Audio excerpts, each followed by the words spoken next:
Haleluya, haleluya. Puji nama Tuhan. Amen. Pujian ini mengatakan Puji bahwa dalam nama Yesus ada kemenangan. Memang benar saudara ya. Kita mempunyai Allah yang luar biasa.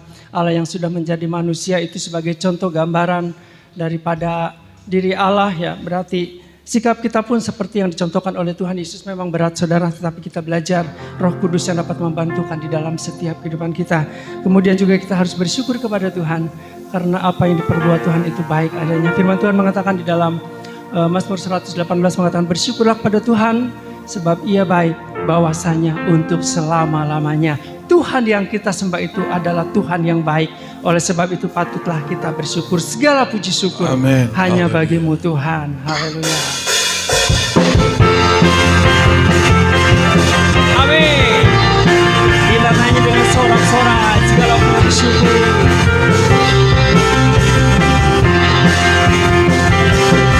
Oh, segala puji syukur hanya bagimu Tuhan. Oh, sebab yang layak dipuja. Kami mau bersorak tinggikan nama-Mu. Oh, haleluya. Puji syukur hanya bagimu Tuhan. Sebab yang layak dipuja. Kami mau bersorak tinggikan nama-Mu. Oh haleluya. Soraklah haleluya. Haleluya,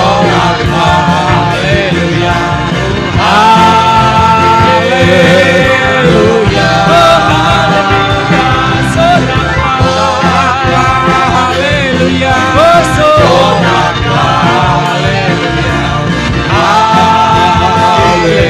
haleluya, haleluya. Segala puji syukur hanya bagimu Tuhan. Sebab Kau yang layak dipuja. Haleluya. Kami mau bersorak tinggikan nama-Mu. Oh haleluya.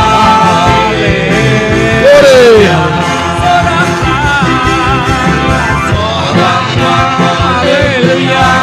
Soraklah haleluya. Haleluya. Soraklah haleluya. Soraklah haleluya. Haleluya.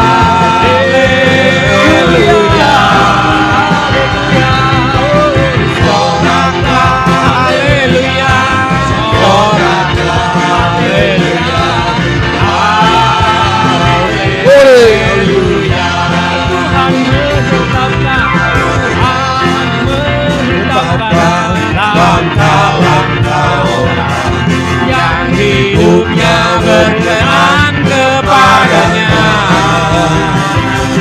Apabila ia jatuh tak sampai tergeletak, sebab Tuhan menopang tangannya.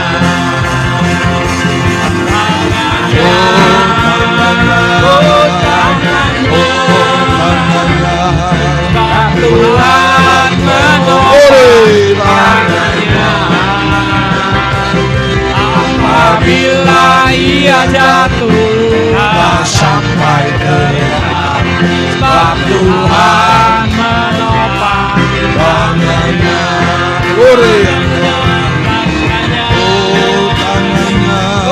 Tangannya, sebab Tuhan menopang tangannya. Apabila ia jatuh tak sampai tergeletak, sebab Tuhan menopang Haleluya.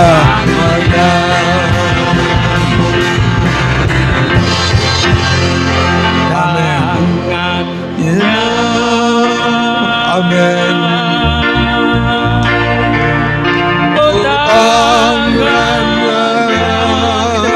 Semua saudara kita menyembah Tuhan. Oh sebab Tuhan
terjadi dalam hidupku ini, tak pernah ku ragukan kasih-Mu Tuhan.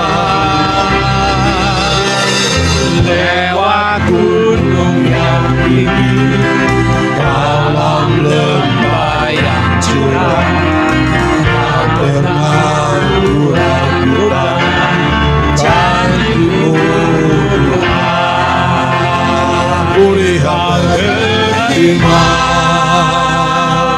dan sembuhkanku, Kau bersabda dan selamatkanku. Tiada yang mustahil bagimu, Yesus, ku percaya padamu.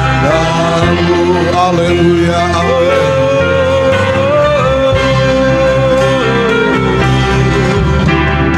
apapun yang terjadi dalam hidupku, Tak pernah ku ragukan Tuhan, kasih-Mu yang luar biasa.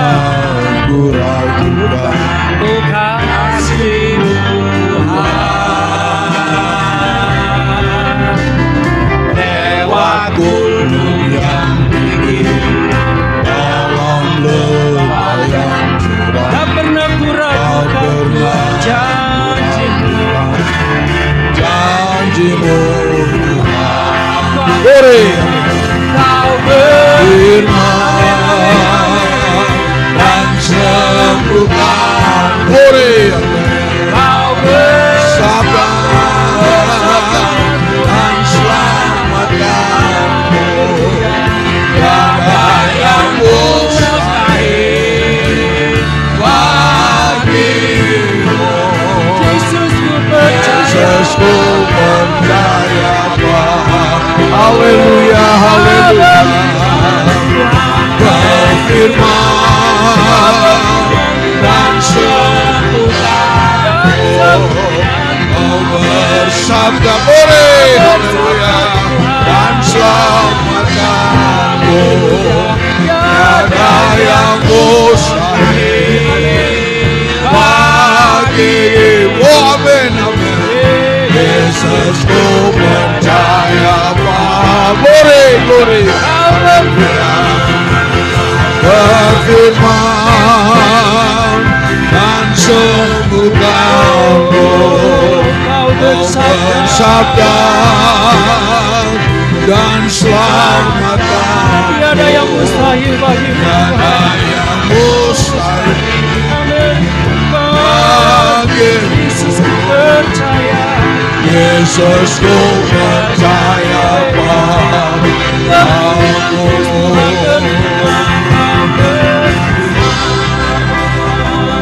Dan sembuhkanku. Kau bersabda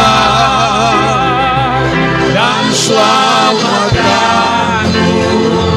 Tiada yang mustahil bagimu. percaya Pak. Haleluya. Firman dan sembuhkanmu, bersabda dan selamatkanmu.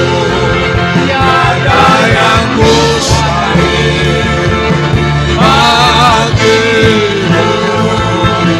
Yesus, ku percaya padamu. Yesus, ku percaya. Yesus, ku percaya padamu. Yesus, ku percaya. Yesus, ku percaya padamu.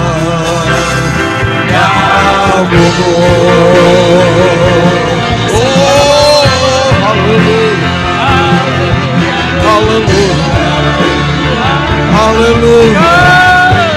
Haleluya.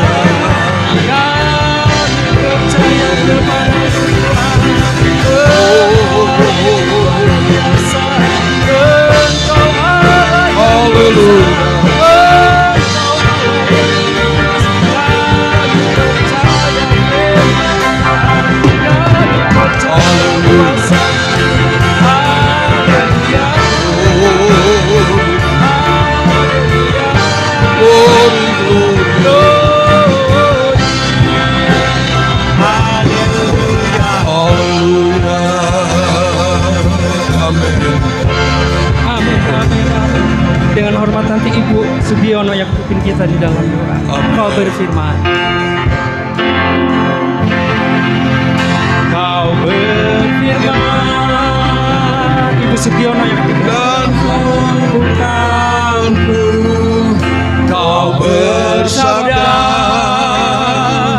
dan selamatkan. Tiada yang mustahil bagi Tuhan. Tiada yang mustahil bagi. Yesus, aku percaya kepada-Mu. Yesus, ku percaya padamu. Haleluya. Kau berfirman. Firman dan sembuhkanku. Kau bersabda dan selamatkanku. Tiada yang mustahil bagimu. Yesus, ku percaya padamu. Yesus, ku percaya padamu. Yesus, ku percaya padamu.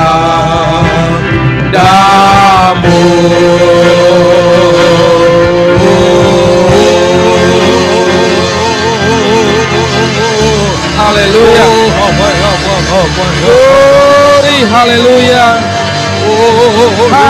Haleluya. Oh, haleluya. Haleluya. Haleluya. Haleluya. Glory.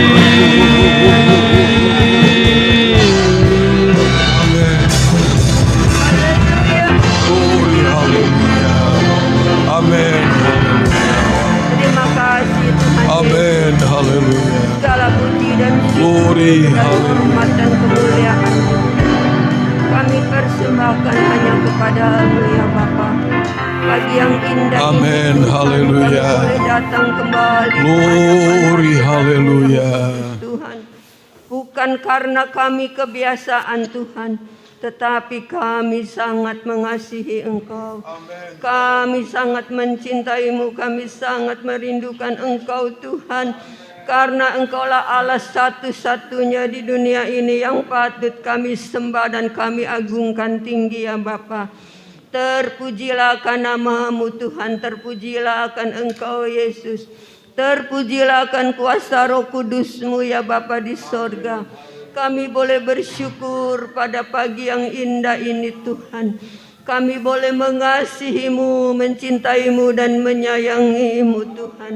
Karena itu Bapa, kami bangga mempunyai Allah yang hebat dan besar seperti Engkau. Kami bangga Bapa mempunyai Allah yang luar biasa seperti Engkau Tuhan. Kami percaya Bapa, Engkaulah Allah yang begitu luar biasa. Engkaulah Yesus yang patut kami agungkan dan kami tinggikan Amin. Bapa. Haleluya. Terima kasih Bapa. Haleluya. Terima kasih Allahku. Haleluya. Terima kasih Tuhan Haleluya. Yesus. Ampuni akan segala dosa-dosa kami ya Bapa.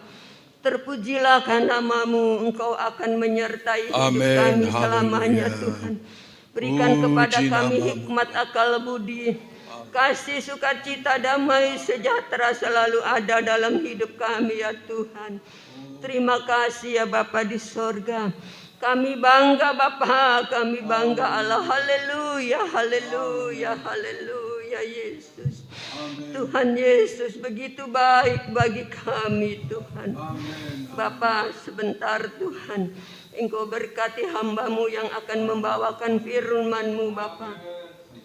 Kiranya Engkau urapi mereka Tuhan dengan kasih Roh Kudus-Mu yang dari surga. Berikan kemenangan Tuhan, berikan kepada kami hati yang menerima, hati yang mengasihi Engkau terus Tuhan. Berkati hamba-Mu Tuhan, agar firman-Mu yang akan dibawakan oleh hamba-Mu boleh menjadikan berkat kekuatan bagi iman percaya kami kepada-Mu ya Bapa. Kami percaya Yesus, Engkaulah Allah yang begitu sempurna dalam hidup kami. Kami selalu bangga, tiap hari kami bangga Engkau Tuhan. Tiap hari kami mengasihi-Mu Tuhan. Haleluya, haleluya. Amin. Haleluya. Terima kasih ya Bapa di surga. Haleluya, haleluya, haleluya. Beri kekuatan dan kesehatan bagi hidup kami Tuhan. Bagi hidup sidang jemaat di tempat ini ya Tuhan. Yang sakit Engkau sembuhkan, yang lemah Engkau kuatkan, dalam kesusahan Engkau hiburkan mereka ya Tuhan. Berikan kemenangan Bapa, berikan hikmat dan sukacita bagi sidang jemaat di tempat ini ya Tuhan. Engkau urapi dengan kasih karunia-Mu yang dari surga. Kami percaya Yesus, Engkaulah Allah yang begitu baik. Terima kasih Bapa, terima kasih Tuhan. Semuanya kami serahkan Bapa di dalam nama Tuhan Yesus Kristus. Haleluya, haleluya. Amin. Haleluya. Puji Tuhan. Memang benar kalau firman Allah itu memberikan kesembuhan, kesehatan, dan firman Allah itu menyelamatkan saya dan saudara. Dan saat ini kita akan melihat firman Tuhan. Maaf saudara karena udah 1 minggu lebih ya kena batuk ya. Kita akan lihat sambungan firman Allah dari 2 minggu yang lalu, yaitu dalam Injil Matius pasal 24. Kita akan membaca ayatnya yang ke-6 dan ayat yang ke-7. Injil Matius 24 ayat 6 dan ayatnya yang ke-7. Ya, kita hormati pembacaan firman Tuhan dalam Matius 24 ayat 6 dan 7. Kita baca sama-sama. 2, 3. Kamu akan mendengar deru perang atau kabar-kabar tentang perang. Namun berawas-awaslah, jangan kamu gelisah, sebab semuanya itu harus terjadi, tetapi itu belum kesudahannya. Sebab bangsa akan bangkit melawan bangsa, dan kerajaan melawan kerajaan. Akan ada kelaparan dan gempa bumi di berbagai tempat. Puji Tuhan, silakan kita duduk. 2 minggu lalu kita sudah ikuti firman Allah mengenai murid-murid bertanya, kapankah hari terakhir yang Tuhan maksudkan? Kapankah Tuhan akan datang pada kali yang kedua dan berakhirlah akan kehidupan manusia di muka bumi ini. Yang kita ikuti kemarin itu adalah Tuhan Yesus katakan akan banyak penyesat-penyesat yang muncul pada akhir zaman ini. Jadi kita sudah ikuti firman Allah itu, tidak bisa dibantah. Karena sekarang ini ada begitu banyak sekali pendeta-pendeta palsu, nabi palsu, pengajar-pengajar palsu. Seenaknya saja memakai Alkitab, tapi untuk menyesatkan begitu banyak orang, termasuk kita orang Kristen. Ya, jadi kita sudah menerima pegangan itu. Sebab sekarang ini memang tidak bisa dicegah. Manusia atau siapapun itu, orang Kristen bukan orang Kristen, yang mengatakan pendeta ataupun bukan, dia bebas membuat konten. Ada khotbah-khotbah yang mereka sampaikan, bebas, tidak ada yang melarang. Tapi di situ kita lihat ada begitu banyak khotbah-khotbah pendek yang mereka sampaikan yang mengutip Alkitab tetapi menyesatkan begitu banyak orang. Nah, saya dan saudara, seperti hari Jumat kemarin saya katakan dalam khotbah, yang penting apa yang tertulis dalam Alkitab itu yang kita lakukan. Itu saja, sederhana sekali. Apa yang ditulis itu yang kita lakukan. Sebab memang Tuhan sudah memberitahu banyak sekali pengajar palsu, nabi palsu, hamba Tuhan palsu yang muncul. Dan ini sekarang sangat banyak yang muncul, dulu di luar negeri, tapi sekarang juga banyak di Indonesia. Wow, kalau ikuti itu bisa bikin puyeng. Tapi saudara, ikutilah firman Allah, itu kuncinya. Lalu yang kedua, Tuhan Yesus katakan dalam ayat ini, kamu akan mendengar deru perang atau kabar tentang perang. Bicara tentang perang itu, konflik itu, persaingan antara satu tempat dengan tempat lain, satu negara dengan negara lain, satu bangsa dengan bangsa yang lain, satu suku dengan suku yang lain. Memang sudah ada sejak zaman dulu. Sejak zaman dulu memang sudah ada. Tetapi menjelang kedatangan Tuhan Yesus memberitahukan bahwa kamu akan mendengar deru perang dan kabar tentang perang. Perang ini akan muncul dan akan mendengar kabar-kabar tentang perang. Dan disebutkan di dalam ayat ini, bangsa akan bangkit melawan bangsa dan kerajaan melawan kerajaan dan seterusnya. Apa yang dinubuatkan oleh Tuhan Yesus ini sedang digenapi.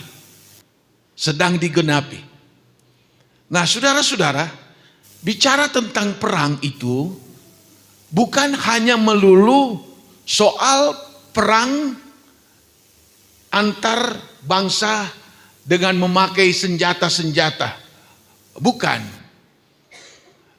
Tetapi ada perang yang kita lihat terjadi di dunia ini yang tidak memakai alat-alat perang, tetapi dengan memakai cara-cara yang lain. Yang penting terjadi persengketaan, terjadi pembunuhan, terjadi hal-hal yang sangat merugikan kehidupan manusia di muka bumi ini.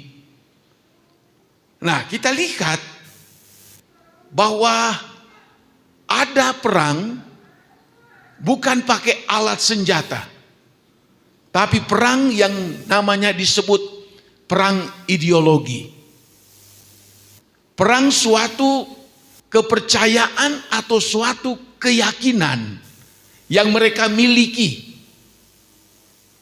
Nah, yang berbeda dengan kepercayaan atau keyakinan ideologi yang mereka miliki, dianggap itu adalah musuh.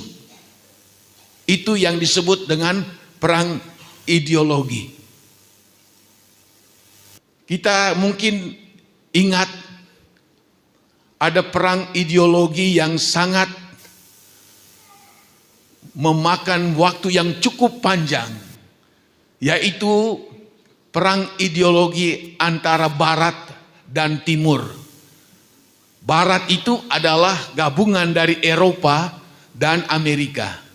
Timur itu adalah gabungan dari Uni Soviet atau Rusia dan dengan Cina. Di Barat itu dengan memiliki suatu pegangan hidup sebagai yang suka disebut liberal kapital, itu adalah pegangan mereka. Ya, tapi di dalam dunia timur antara Soviet dan juga Cina itu memiliki yang disebut dengan sosial komunis. Nah, ini yang terjadi permusuhan cukup lama, Barat dan Timur, karena berbeda paham dari ideologi. Orang Barat berdasarkan politik liberal kapital mereka dan percaya kepada Allah, percaya kepada Tuhan, tetapi di Timur yang disebut sebagai Rusia dan Cina, yaitu mereka adalah orang yang menganut paham yaitu sosial komunis, ateis yang tidak mengakui kekuasaan daripada Tuhan. Nah, itulah yang terjadi puluhan tahun, saling memblokir ya antara kedua kubu yang besar ini. Dan banyak juga yang mengakibatkan kematian. Itu terjadi di Indonesia juga. Pada tahun 1965, ribuan orang yang mati, rakyat yang mati oleh karena menganut paham ideologi yang disebut sosial komunis yang dimunculkan oleh Soviet, Rusia ataupun Cina. Nah, itu yang disebut adalah perang ideologi. Ada begitu banyak korban-korban yang disebabkan oleh perang yang disebutkan ini. Lalu ada lagi peristiwa yang disebut dengan perang salib. Perang salib itu adalah kelompok orang-orang Kristen yang ada di Eropa. Mereka ingin untuk menguasai kembali tanah suci Israel di Palestina yang dikuasai oleh kerajaan Turki Ottoman pada waktu itu. Lalu orang-orang Kristen di Eropa yang disponsori oleh Paus Katolik, ribuan orang datang menyerang ini orang-orang yang duduk di Palestina, di Israel. Mereka akan rebut kembali ini Israel ini menjadi tanah milik daripada orang Israel pada zaman itu. Terjadi peperangan yang begitu lama sekali. Itu pecah pada tahun, kalau tidak salah, tahun 1095. Dan sampai 1291. Ratusan tahun lamanya ini perang salib ini. Kalah datang lagi. Berulang-ulang. Itu yang disebut dalam sejarah gelap antara orang Kristen Eropa melawan orang-orang yang ada di Timur Tengah pada waktu itu. Korbannya juga tidak sedikit. Banyak sekali korban. Ada korban yang memang dibunuh, tapi ada banyak juga korban. Saya baca sejarah, ribuan orang juga mati karena kelaparan. Itu yang disebut dengan perang, yaitu perang salib. Lalu juga ada yang juga disebut perang ekonomi atau perang dagang. Ini kelihatan seperti tidak apa-apa. Tetapi dampak dari perang ini, perang dagang ini akan membuat masalah besar di dalam perekonomian manusia di muka bumi ini. Pada tahun 2018 terjadi perang dagang antara Amerika dengan Cina. Dan sampai sekarang masih belum selesai. Ini perang dagang antara Amerika dan Cina. Dulu Cina memang dianggap sepele. Tetapi beberapa puluh tahun terakhir ini memang mereka ekonomi mereka itu cepat sekali bertumbuh. Dan mereka menghasilkan produk-produk mulai dari obat-obatan. Obat-obatan Cina memang terkenal. Bukan cuma obat-obatan. Mereka menghasilkan produk-produk seperti buah-buahan juga sampai ke Indonesia. Apalagi produk alat rumah tangga. Lalu apalagi produk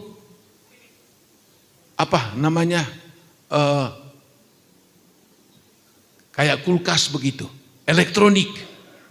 Ya, wow, merajai ini Cina ini dengan harga yang dijangkau dibanding dengan buatan-buatan Eropa atau Jepang. Bahkan sampai ke mobil sekalipun. Amerika kewalahan. Sistem dari perdagangan dari Cina kirim sebanyak-banyaknya keluar. Tapi menerima dari dunia lain biar sedikit. Amerika marah. Lalu apa yang terjadi? Amerika memberikan standar bahwa mereka mengenakan tarif 25% kepada Cina. Produk-produk mereka. Cina tidak tinggal diam. Dia balas lagi. Dia kenakan tarif 25% lagi. Ayo. Ini terjadi perang dagang. Dan saya baca sampai Menteri Keuangan Perekonomian Indonesia ikut kewalahan. Sebab kalau ini kedua raksasa ekonomi ini, mereka itu berperang, itu membawa dampak yang besar. Sebab apa? Ternyata pusat perdagangan di benua Asia itu dipegang oleh Cina. Jadi akan sangat berpengaruh besar kalau sampai kedua kubu ini terus dengan perang dagang mereka, ada imbasnya ke kita di Indonesia. Akan mengganggu ekspor import yang dari Indonesia. Dan ini akan sangat merugikan. Kita lihat aja dolar naik. Perang dagang macam-macam.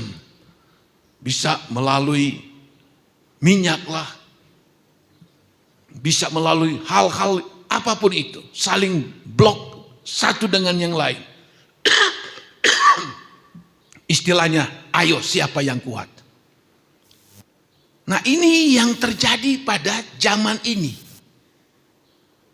Sebab kalau hal ini tidak dapat dikendalikan, ini akan terjadi masalah ekonomi global dunia ini akan goncang. Dan saya baca, negara seperti kita Indonesia, apalagi penduduk Indonesia ini sudah mungkin sekarang 280 juta lebih. Dampaknya begitu hebat. Luar biasa. Kalau Cina aman-aman saja. Meskipun mereka itu punya penduduk 1,3 juta atau sekarang lebih banyak India. India sekarang lebih banyak penduduknya dari Cina. Sebab Cina membatasi untuk melahirkan. Jadi sekarang lebih banyak penduduk India sekarang. Tapi saya baca Cina tidak takut. Apa sebab? Mereka itu punya teknologi dalam pertanian. Mereka bisa menghasilkan 1 hektar sawah bisa sampai 15 ton padi. Indonesia kalau 5 ton 1 hektar, paling banter 6, wah sudah hebat sekali. Cina bisa sampai 15 ton 1 hektar. Mereka, ekonomi mereka luar biasa. Nah, jadi kita lihat, ada perang yang disebut dengan perang dagang. Mata dunia memandang, kalau ada yang saling memblok satu dengan yang lain, maka banyak negara-negara yang masih ekonominya masih naik turun akan mengalami imbasnya dan akan membuat banyak orang menderita. Itu yang kita lihat mengenai soal perang dagang ini. Lalu yang ditulis di dalam Alkitab ini, ada yang dikatakan bahwa akan kamu dengar perang dan kabar-kabar tentang perang. Di dalam dunia ini, selama dunia ini ada pecah perang dunia pertama, yaitu pada tahun 1914 sampai tahun 1918. Manusia zaman itu masih sedikit. Itu pecah pada tahun 1914 sampai 1918. Dan itu pun yang meninggal itu sekitar hampir 17 juta. Padahal waktu itu masih sedikit orang. Lalu meletus lagi perang dunia kedua, yaitu pada tahun 1939 sampai dengan 1945, dengan ditandai bom atom Hiroshima Nagasaki oleh sekutu di Jepang. Sampai pada tahun 1945. Dan saya membaca itu hampir 63 juta manusia yang mati pada waktu itu. Itu pun Indonesia penduduknya masih sekitar 70-an juta. Sekarang sudah berapa kali? 4 kali lipat. Itu perang besar yang pernah terjadi di dunia ini. Perang dunia pertama dan perang dunia yang kedua. Nah, sekarang ini yang sedang menjadi perhatian bagi begitu banyak orang, bahwa perang dunia ketiga sudah kelihatan. Perang dunia ketiga ini sudah mulai ada apinya yang muncul. Makanya berapa minggu lalu kita mendoakan jangan sampai Israel akan membabi buta. Dia akan membalas dengan kekuatan militer mereka kepada Iran. Kalau itu terjadi, Rusia sekutunya Iran. Korea Utara sekutunya Rusia dan sekutunya Iran. Israel sekutunya Amerika dan Eropa. Lalu bagaimana? Kalau terjadi perang seperti itu, apa yang terjadi di dunia ini? Dan ini bukan perang kayak seperti perang dunia pertama. Ini juga bukan seperti perang dunia yang kedua. Di Jepang dibom oleh sekutu dengan bom atom hanya 15 ton TNT. Dua kota besar yang ada di Jepang. Tetapi peluru nuklir ini, bom nuklir ini berkali-kali jauh lebih hebat, lebih dahsyat dari bom Hiroshima Nagasaki. Bisa dibayangkan. Saya mencatat, saudara, waktu bom Hiroshima Nagasaki dibom, jatuh. Beberapa menit, 21 kilometer persegi kota itu. Orang-orang yang ada di 21 kilometer. Jadi dari sini mungkin lebih jauh lagi. Mungkin kalau ke sana mungkin dekat Jatibarang. Itu radius 21 kilometer persegi. Langsung buta. Dan korban begitu banyak sekali. Langsung meleleh. Mati. Lalu juga disebutkan ada 85 kilometer persegi jauhnya. Bayangkan sini sampai kemana? Cirebon juga lewat.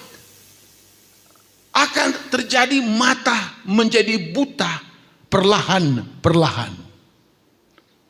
Kondisi fisik tubuh manusia pun sudah tidak seimbang, sudah tidak normal. Sehingga pertahanan tubuhnya sudah tidak kuat lagi, tinggal menunggu kematian.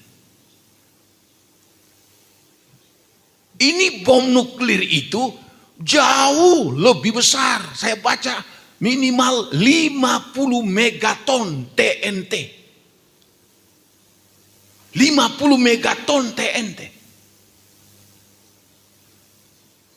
Dia ditaruh di Jawa mungkin cuma 3 butir peluru kendali.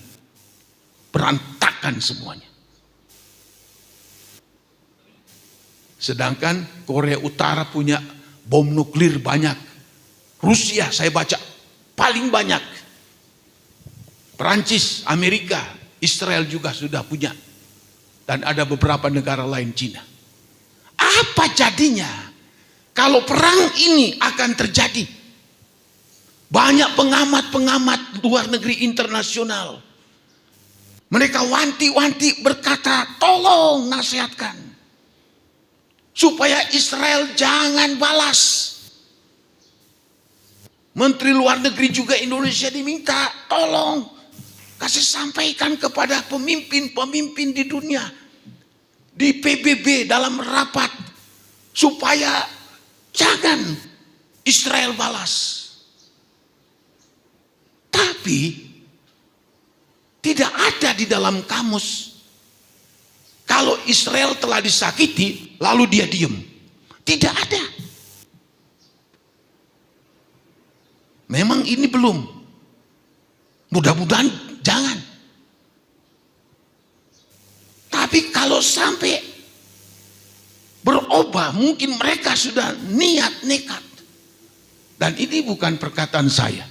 Banyak sekali pengamat internasional mengatakan perang dunia ketiga muncul. Kalau perang dunia ketiga muncul, apa yang ditulis dalam kitab Yesaya itu pasti terjadi, dan itu memang sudah ditulis.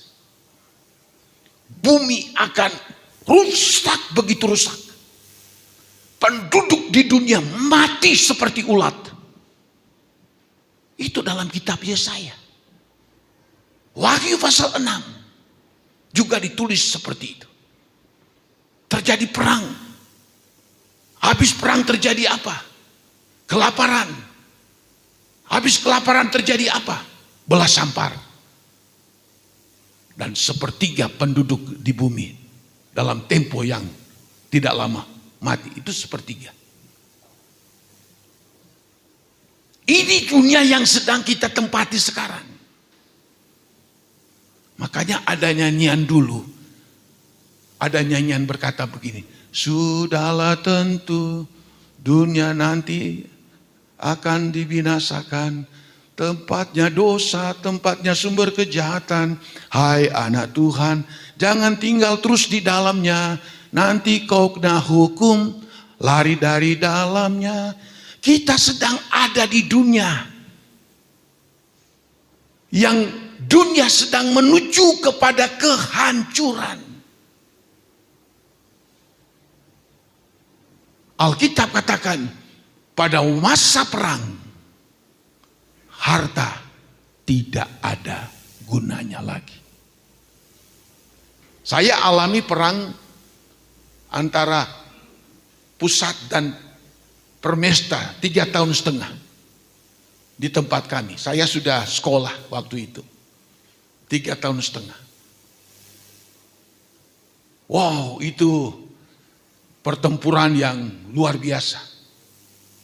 Orang mati setiap hari, ditembak, dibunuh.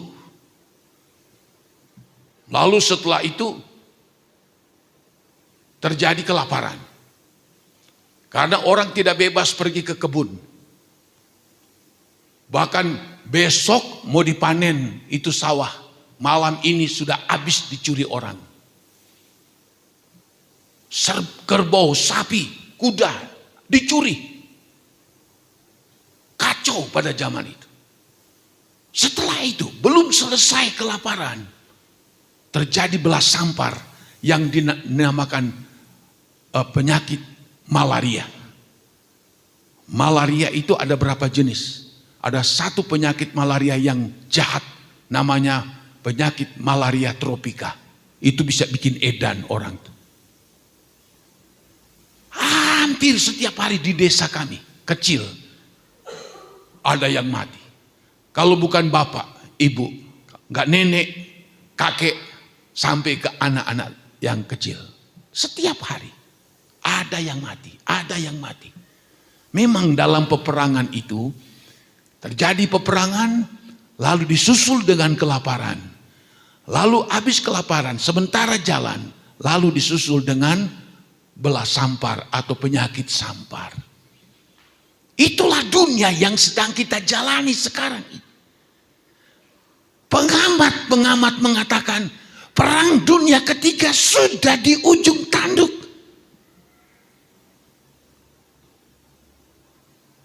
Tidak bisa kita pungkiri.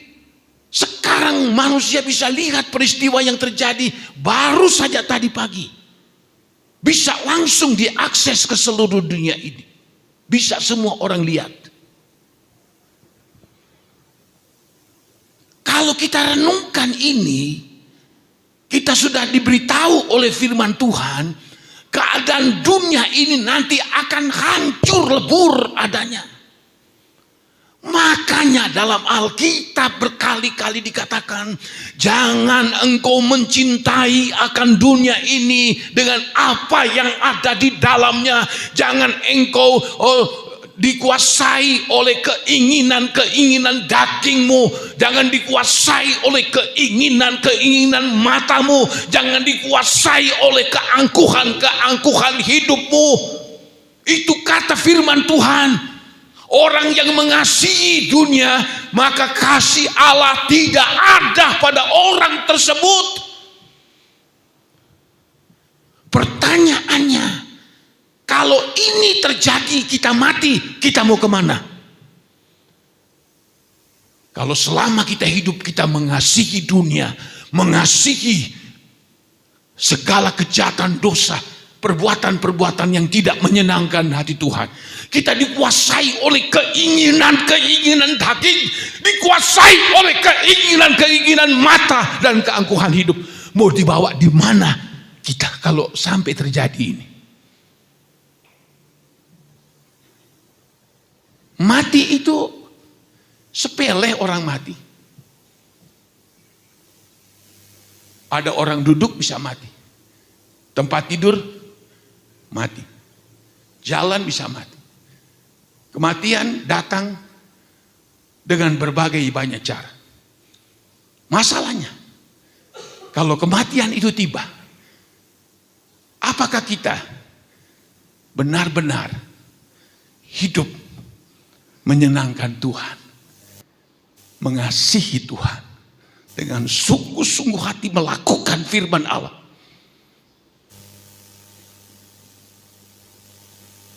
Dunia ini menipu. Iblis membutakan mata rohani banyak orang, termasuk kita orang Kristen. Kalau terjadi ini perang ini, memang sudah ditulis di dalam Alkitab. Banyak sekali ayat-ayat yang ditulis dalam Alkitab tentang berakhirnya hidup manusia di muka bumi ini. Sudah ditulis. Namun kita yang masih diberikan oleh Tuhan waktu, kesempatan, berarti kita harus memperbaiki diri kita. Lebih takut Tuhan, lebih mengasihi Tuhan. Kita lebih menjadikan Tuhan itu nomor satu dalam kehidupan kita ini. Tuhan Yesus berkata, apa kita memiliki seluruh isi dunia engkau punya, tapi buat apa kalau jiwamu binasa, jiwamu masuk di dalam api neraka yang kekal? Buat apa itu? Di dunia ini adalah kesempatan kita diberikan Tuhan hidup di dunia, dan kesempatan itu sebenarnya untuk Allah sediakan suatu dunia yang baru, suatu dunia yang indah, suatu dunia yang penuh kesenangan, kemuliaan yang Tuhan sediakan. Tapi kalau Tuhan kasih kesempatan kita hidup di dunia, kita salah menggunakannya, kita nanti menyesal, tapi tidak ada gunanya sama sekali. Tidak ada gunanya. Tuhan Yesus memberitahu, sebelum kedatangannya pada kali yang kedua, sebelum dunia akan berakhir kiamat, akan datang banyak pengajar palsu, guru palsu, nabi palsu, yang akan menyesatkan banyak orang. Lalu yang kedua, akan terjadi perang. Kamu akan dengar kabar perang di sana sini. Dan sekarang ini bukan main-main. Kalau cuma perang antar bangsa, antar suku, ya itu urusan mereka.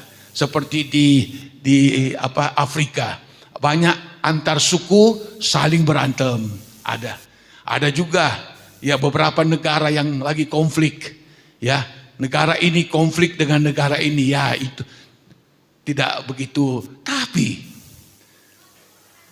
ini yang disebut dengan perang akhir. Perang akhir yang bukan main-main. Bukan lagi perang pakai peluru seperti perang dunia pertama. Bukan lagi perang dunia kedua pakai mortir atau pakai mesin-mesin, senjata mesin yang hebat pada zaman itu. Perang dunia ketiga itu sudah tidak berlaku itu. Yang ada yang namanya perang nuklir ini. Jadi kita lihat bahwa kalau sampai ini akan terjadi, saya kasih gambaran saja, saya ulangi supaya kita jelas. Iran hantam Israel. Ratusan peluru kendali dilemparkan. Meskipun akibatnya di Israel tidak begitu parah, sebab Tuhan melindungi mereka, sebab mereka biji mata Tuhan. Lalu andai kata Israel balas, Rusia tidak tinggal diam. Bahkan Iran pun sudah berjanji, Israel balas, dia akan tembakan nuklir. Rusia juga bantu. Korea Utara juga itu akan menyusul bantu. Apa Amerika tinggal diam? Eropa tinggal diam? Inggris, Perancis tinggal diam? Jerman tinggal diam? Tidak mungkin. Mereka pasti akan bela Israel. Nah, kalau ini muncul, sudah berbahaya. Terang-terangan, Rusia bela Iran. Korea Utara pun menyatakan mendukung Iran. Ini semuanya ini mereka adalah pemilik peluru atau bom atom nuklir semuanya. Lalu Israel yang punya nuklir juga. Tentu tidak akan tinggal diam. Apalagi Amerika. Belum Perancis, belum Inggris, belum Jerman. Ini dunia akan kacau. Perang dunia pertama hanya masalah sepele. Sampai terjadi perang dunia pertama. Perang dunia kedua, itu pun cuma masalah sepele sebetulnya di Eropa. Masalah sepele. Tetapi terjadi perang yang begitu hebat sekali. Perang dunia kedua ada hampir 70 juta orang yang mati, tentara yang mati, apalagi masyarakat yang mati dengan kelaparan. Dan banyak sekali yang korban akibat dari perang tersebut. Sekarang kalau sampai perang nuklir itu akan terjadi, seperti Yesaya sudah memberitahu, manusia akan mati seperti ulat. Bumi tidak berbentuk, kacau semuanya, hancur semuanya.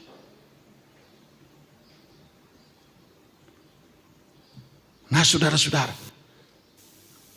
apa yang kita harus antisipasi yang Tuhan Yesus sudah memberitahu? Kamu akan mendengar deru perang, kabar-kabar tentang perang. Namun berawas-awaslah, jangan kamu gelisah, sebab semuanya itu harus terjadi. Tetapi itu belum kesudahannya. Tapi pada waktu perang-perang itu akan muncul, itu belum langsung berakhir. Memang akhir hidup manusia di bumi atau kiamat itu memang di tangan Tuhan. Tapi akan didahului dengan perang-perang. Lalu diakhiri dengan perang yang begitu besar. Lalu ayat 7, bangsa akan bangkit melawan bangsa dan kerajaan melawan kerajaan. Sekarang ini sedang terjadi seperti itu.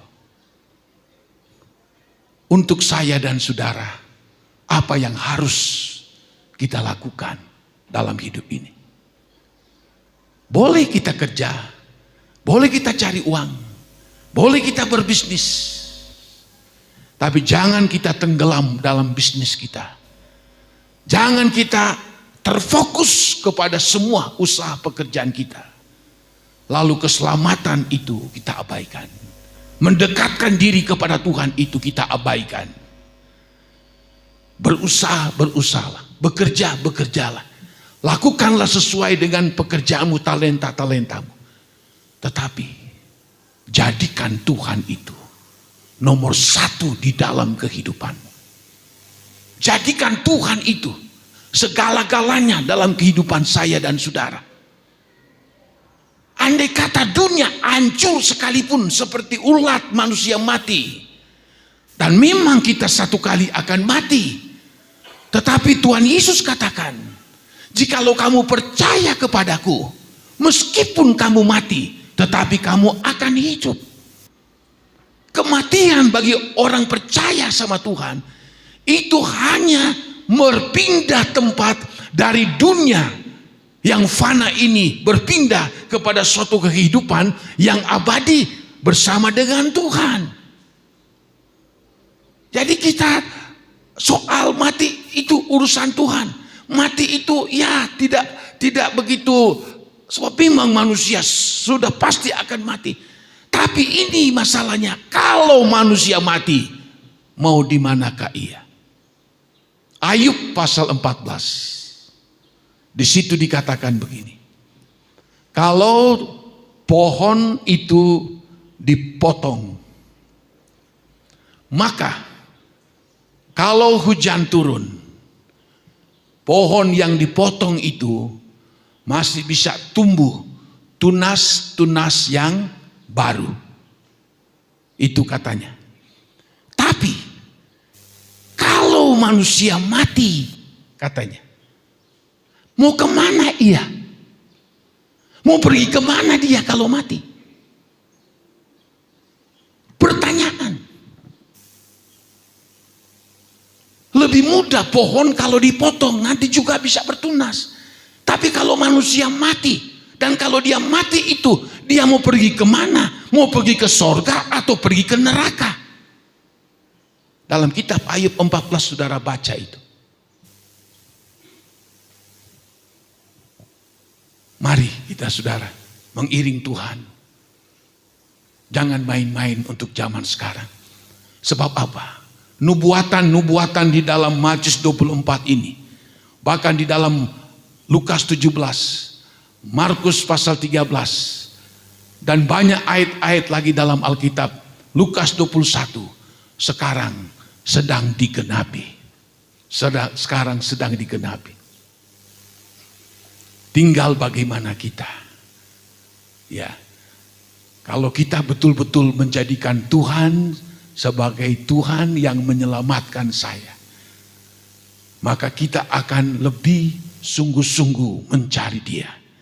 Kita akan lebih fokus kepada Tuhan. Sebab tidak ada relevansinya sebetulnya mencari Allah itu menghalangi usaha. Tidak.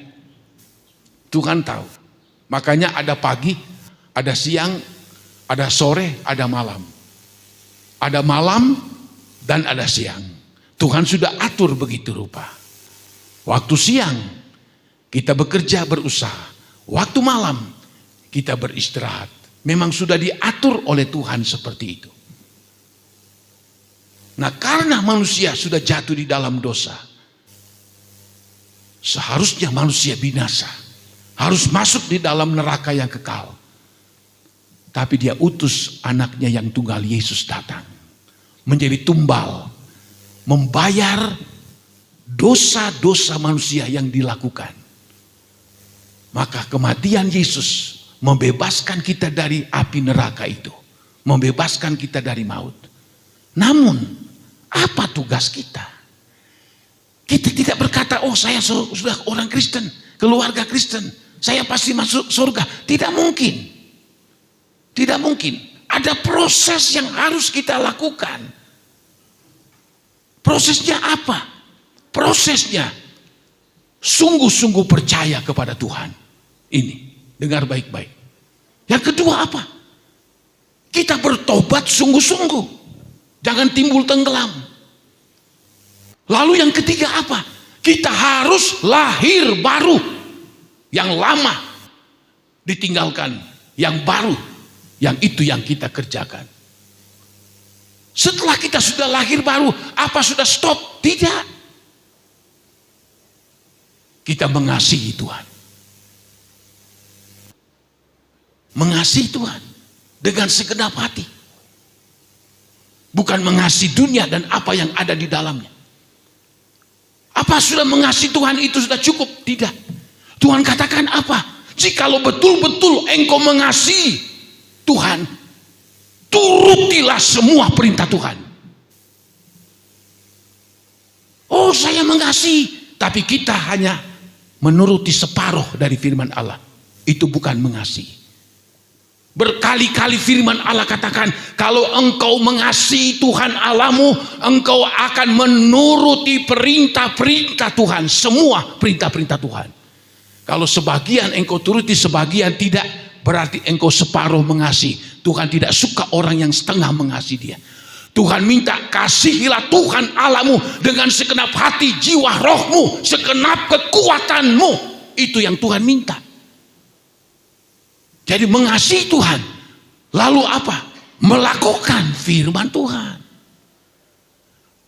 Apa melakukan firman Allah sudah stop? Tidak. Bertumbuh di dalam Tuhan. Bertumbuh dalam iman. Bertumbuh di dalam doa. Bertumbuh di dalam kebenaran. Bertumbuh secara rohani. Apa? Sudah cukup? Masih ada. Berbuah-buah. Sebab Tuhan akan datang. Kita digambarkan dia datang mencari buah-buah. Pohon yang tidak menghasilkan buah ditebang, dibuang ke dalam api. Ada buah-buah pertobatan, buah rohani, ada buah Roh Kudus di dalam kehidupan kita.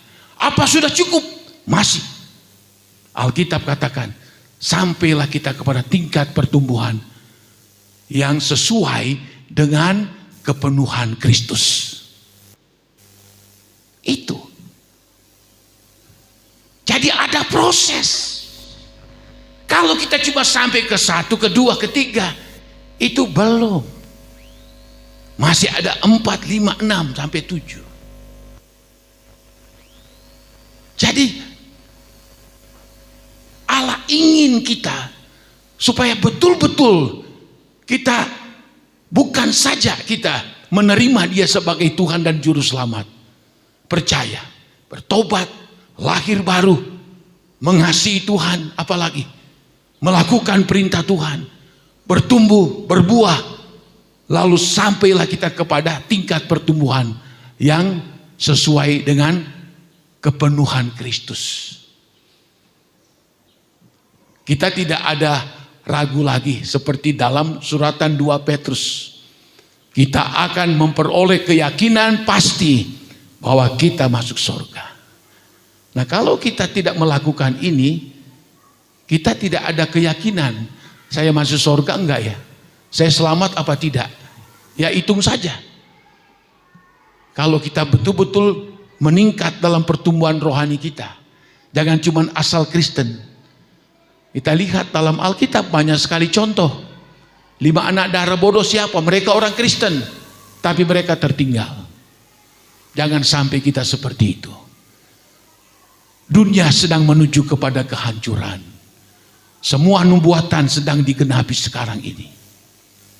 Mari, Yesus katakan, angkatlah matamu, pandanglah ke atas. Kedatanganku sudah di ambang pintu. Jangan kita lihat dunia sekarang sudah seperti ini. Malah kita giat memandang ke bawah, ke kiri, ke kanan, ke belakang, melihat. Yesus katakan pandang ke atas. Kepada siapa? Kepada Yesus. Yesus. Dialah yang akan memegang kendali hidup saya dan saudara. Dialah yang menyelamatkan saya dan saudara. Ada ayat berkata, kalau kita hidup di dalam Tuhan, kalau kita mati di dalam Tuhan. Amin. Kita berdiri sama-sama, kita masuk dalam doa.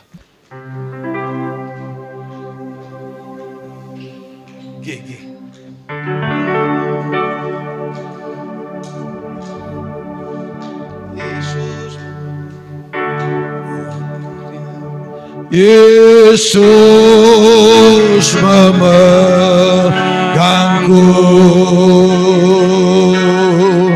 dengan tangan kananmu. Yesus memberiku kemenangan. Haleluya. Yesus memegangku, haleluya, dengan tangan kananmu, haleluya. Yesus memberiku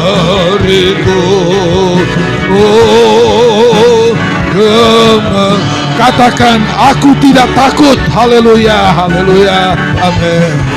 Ku tidak takut, haleluya, sebab Allah beserta kita. Oh, sebab Kau beserta, oh aku tidak bimbang, haleluya. Ku tidak bimbang, sebab Dia Allah kita, amin.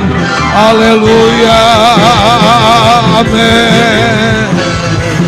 Engkau meneguh, oh haleluya, oh maka Dia pasti menopang kita. Dia pasti meneguhkan, menguatkan kita. Dia menopang kita, haleluya. Dia batu karang kita yang teguh, amin, amin.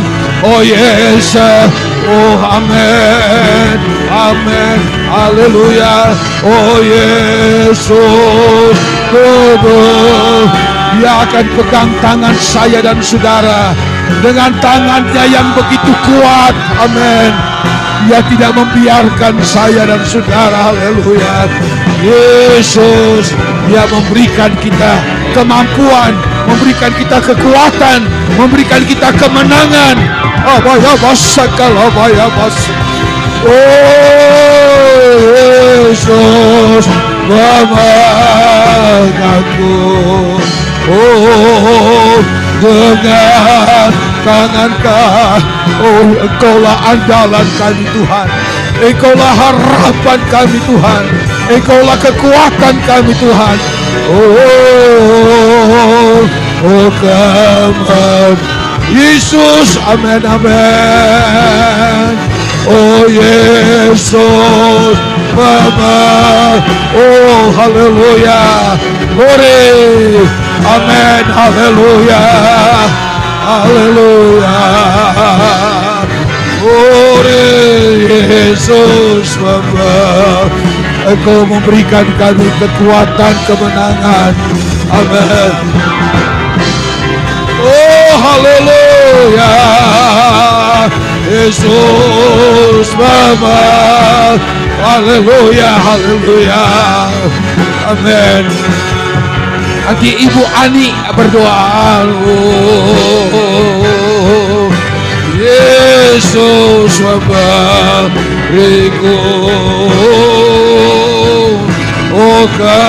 oh sekali lagi, amin, haleluya. Oh Yesus, berganggu dengan tangan kananmu. Yesus memberiku kemenangan, haleluya. Yesus haleluya, dengan tangan kananmu. Yesus memberiku, oh Tuhan Yesus memberiku kemenangan. Oh Yesus memberiku,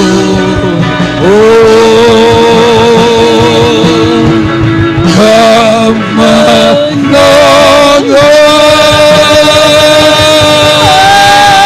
Haleluya, haleluya,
haleluya, haleluya.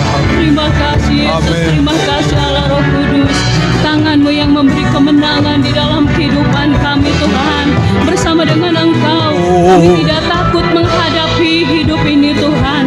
Bersama dengan Engkau, kami tidak takut menghadapi apa yang akan terjadi di dalam hidup ini ya Tuhan. Kami mendengar deru perang, kami boleh mendengar ya Tuhan kabar-kabar yang menakutkan. Tapi kami percaya Tuhan, tangan-Mu yang memberi kepada kami kemenangan Amin. ya Bapa. Haleluya. Terima kasih Tuhan. Kami Haleluya. percaya Tuhan, bila mana kami sungguh-sungguh percaya kepada Engkau, bila mana kami melakukan setiap kebenaran firman-Mu, Engkau yang akan selalu membela kami, menyertai di dalam kehidupan kami ya Bapa. Terima kasih Tuhan Yesus. Terima kasih Allah kami yang baik. Terima kasih buat kebenaran firman-Mu yang sudah kami dengar siang ini. Biar kiranya firman-Mu terus menuntun jalan hidup kami, membawa Amin. kami ya Tuhan, Haleluya. untuk kami benar-benar dan lebih sungguh-sungguh, untuk kami Amin. taat, Haleluya. kami setia di dalam mengiring akan Engkau ya Bapa. Biar kiranya Tuhan semakin hari tambahkan kesetiaan kami di dalam mengiring akan Engkau ya Bapa. Terima kasih Tuhan Yesus. Terima kasih Allah kami yang baik. Tanamkan firman-Mu ya Tuhan, biar kami bukan hanya mendengar, tapi kami boleh melakukan setiap kebenaran firman-Mu di dalam hidup kami, sehingga firman-Mu boleh ya Tuhan bertumbuh di dalam kami ya Bapa.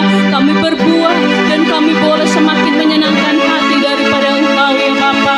Terima kasih Tuhan Yesus. Amin. Terima kasih Allah kami yang baik. Berkati hamba-Mu ya Bapa.